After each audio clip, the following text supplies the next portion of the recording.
E aí, turminha, dando continuidade ao nosso estudo, abordamos no tópico anterior a conversa entre Zaratustra e o santo eremita.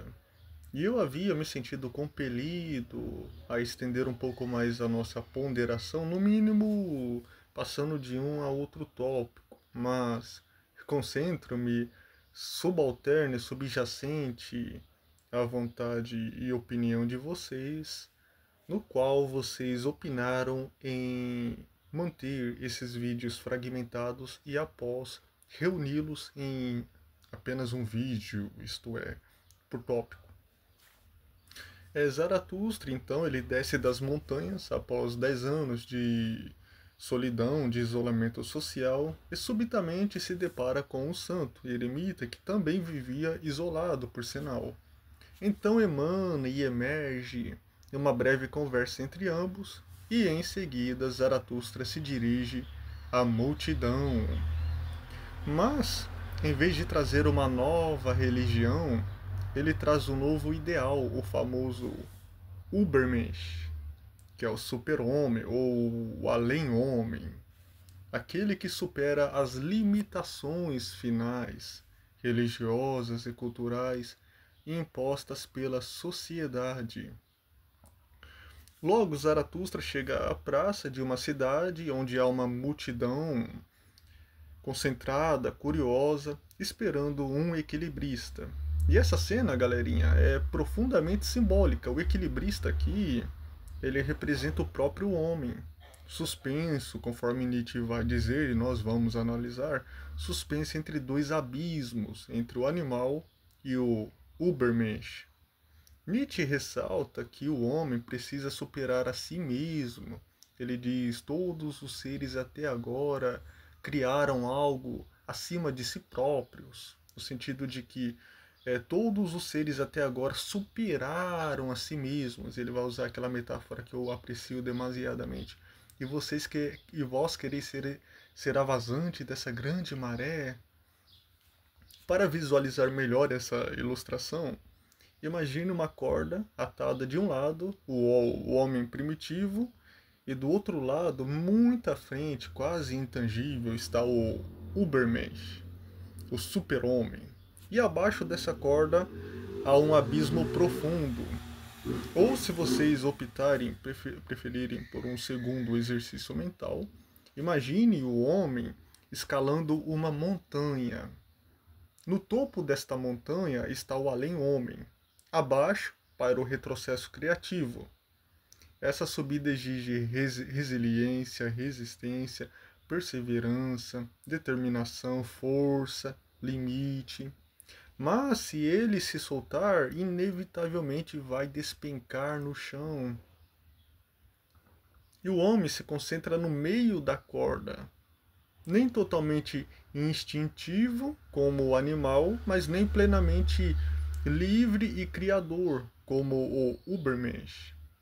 Não obstante, vale a ressalva, galerinha, de que o próprio Nietzsche reverbera que se o homem não superar a si mesmo, isto é, esse ser atual, contemporâneo, inevitavelmente ele retrocede ao animal. Então, se ele não escala esta montanha, ele está declinando ao chão, pois o processo da vida não aceita a inércia.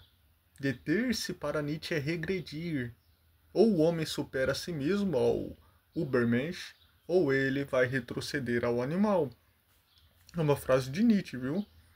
Pois vive-se assim em constante desequilíbrio. Nietzsche torna a enfatizar esse processo como sendo um perigoso para lá, um perigoso a caminho, um perigoso olhar para trás, um perigoso estremecer e se deter, que é uma frase de Nietzsche também. Inclusive, esta parte é até interessante memorizar, e ele conclui no segmento dessa frase, que vai ser, ele vai dizer: o grande no homem é ser ele uma ponte e não um objetivo, o grande no homem ser ele uma passagem e um declínio. E nós podemos abordar o significado da mensagem declínio aqui em Assim Falou Zaratustra.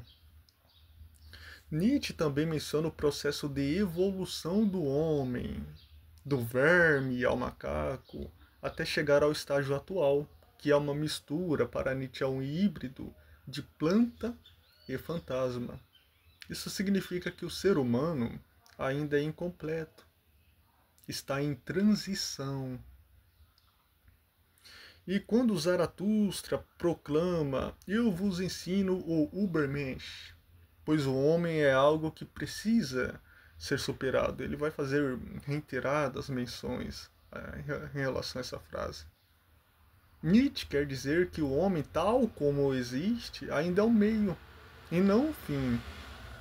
A humanidade não representa o ponto final da evolução, mas sim uma ponte para algo além.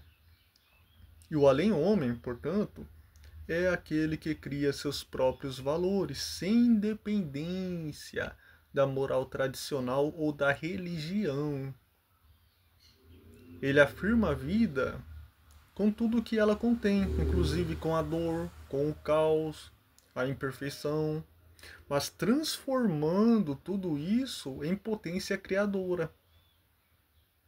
Então Zaratustra provoca o público questionando aquela multidão, contemplando o equilibrista. O que vocês fizeram para se superarem? Ele questiona. Com isso, Nietzsche denuncia que o homem moderno se acomodou, tornando-se patético, medíocre, repetindo valores herdados, vivendo por inércia, sem qualquer questionamento profundo, sem criar para além de si, sem senso crítico, apenas com senso comum. É interessante observar a passagem que diz: olha, o macaco é para o homem uma risada ou dolorosa vergonha. E Nietzsche vai dizer, Zaratustra, da mesma forma, este homem, o homem atual, será para o Übermensch motivo de riso, escárnio ou de compaixão, de dó, de pena. Pois assim como nós contemplamos o macaco, quando você vai a um zoológico, você percebe um ser extremamente ultrapassado diante da nossa inteligência, a inteligência humana, o intelecto. Assim, o Übermensch olhará para o homem atual com ironia, porque ele evoluiu muito além do homem comum, tal como nós olhamos, nos deparamos com um macaco. E no fundo, Nietzsche nos convida à autotransformação.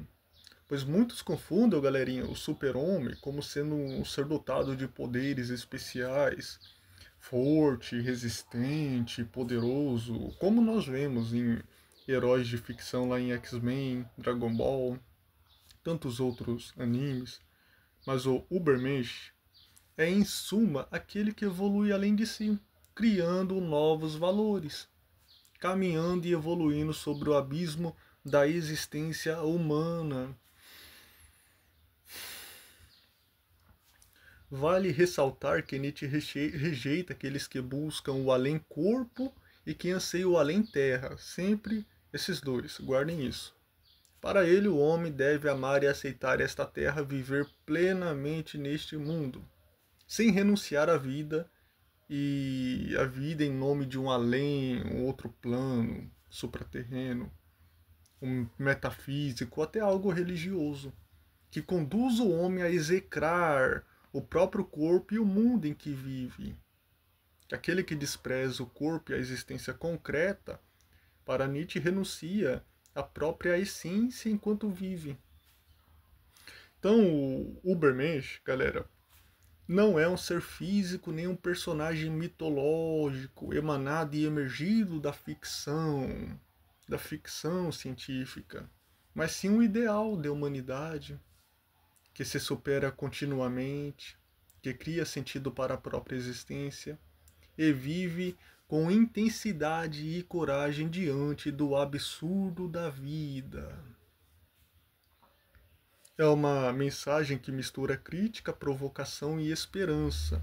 A esperança de que possamos nos tornar mais do que somos.